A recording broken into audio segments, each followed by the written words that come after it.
అందరికీ నమస్కారం.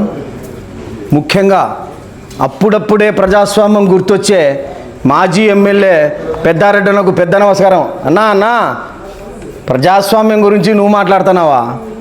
దయ్యాలు వేదాలు వల్లించినట్లుంది. నాస్తికులు భగవంతుని గురించి మాట్లాడినట్టుంది. ఎక్కడ పోయింది 5 సంవత్సరాల ప్రజాస్వామ్యం? నువ్వు గెలిచిన తర్వాత మా కార్యకర్తల ఇండ్ల మీదకి వచ్చి దాడి చేసినారు కదన్నా. 2 ఏళ్ల తర్వాత ఎలక్షన్స్ వస్తే మున్సిపల్ ఎలక్షన్స్కు నో డ్యూ సర్టిఫికేట్ గా నుంచి మీ వాళ్ళు ఎంత ఇబ్బంది పెట్టారన్నా మా వాళ్ళకు, మా క్యాండిడేట్స్కు. స్వయాన అప్పటి మాజీ చైర్పర్సన్ రమణ గారికి నామినేషన్ తీసుకొచ్చి చింపి దొబ్బి పవరేస్తున్నారు కదన్నా. నువ్వు ఎమ్మెల్యే హోదాలో మున్సిపల్ ఆఫీస్లో ఏం పనినా నీకు? మున్సిపల్ ఆఫీస్లో నువ్వు నీ అనుచరులు గూండా అనుచరులదంతా కలిసి మా మహిళలను నామినేషన్ వేసుకోవడానికి వస్తే వాళ్ళని దుర్భాషలు ఆడి పంపించినారు. చెప్పరాని చోటు వాళ్ళు నామినేషన్లు దాచిపెట్టుకొని వచ్చి నామినేషన్లు వచ్చే పరిస్థితి.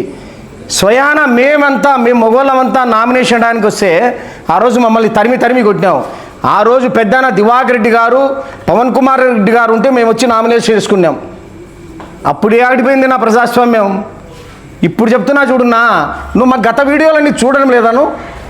నామినేషన్లు మీరు నిర్భయంగా వచ్చి వేసుకోండి.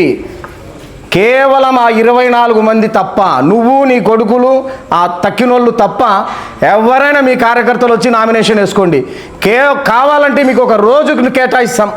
నోటు సర్టిఫికేట్ల కోసం ఒక రోజు కేటాయిస్తాం. మేము ఆ మధ్యలాలకి రాం. మీ ఇష్టం వచ్చిన వాళ్ళు వచ్చి వేసి నామినేషన్ వేసుకోండి. కేవలం ఆ 24 తప్ప వాళ్ళు ఆ మధ్యలాలు వస్తే తరిమి కొడతాం. ఇది మాత్రం, ఇది రెండోసారి చెప్తున్నా.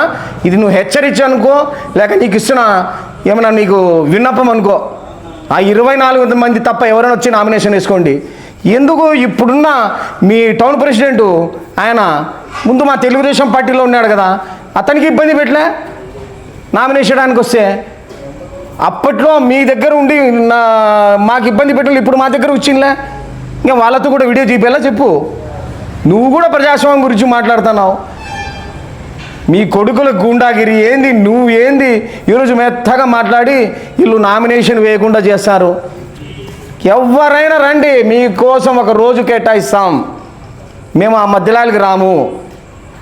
ఎవరైనా వచ్చి నిర్భయంగా మహిళలు కానీ మీ కార్యకర్తలు కానీ వచ్చి నామినేషన్ వేసుకోండి. కేవలం ఆ 24 మంది తప్ప. వాళ్ళ ఆ మధ్యన కనబడితే తరిమి కొడతాం.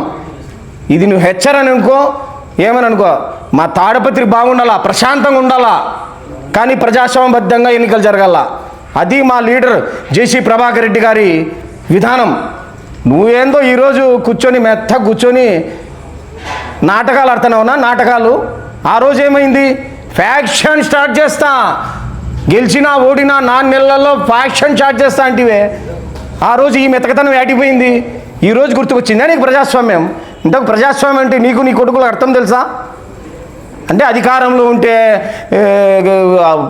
అపోజిషన్లో ఉన్న లీడర్లను కానీ కార్యకర్తలని భయపెట్టడం, కొట్టడం, కేసులు పెట్టడము. మీరు అపోజిషన్లో ఉంటే మాత్రం ప్రజాస్వామ్యం గురించి ఇట్లా ఏదో బుద్ధిమంతులు మాట్లాడమా? నువ్వు నీ మాటలు మేం కాదు కదా, ప్రజలు కూడా నమ్మే ప్రసక్తి లేదు. నామినేషన్ల గురించి ఇంకోసారి చెప్తున్నా, ఎవరైనా వచ్చి నామినేషన్ వేసుకుంటే పర్వాలేదు, ఆ 24 మంది తప్ప. తస్మాత్ జాగ్రత్త. 24 మంది మీరు అనుకుంటున్నారేమో ముందుంది మళ్ళా రఫా. ఆ రఫా మేము ఆడించగలం.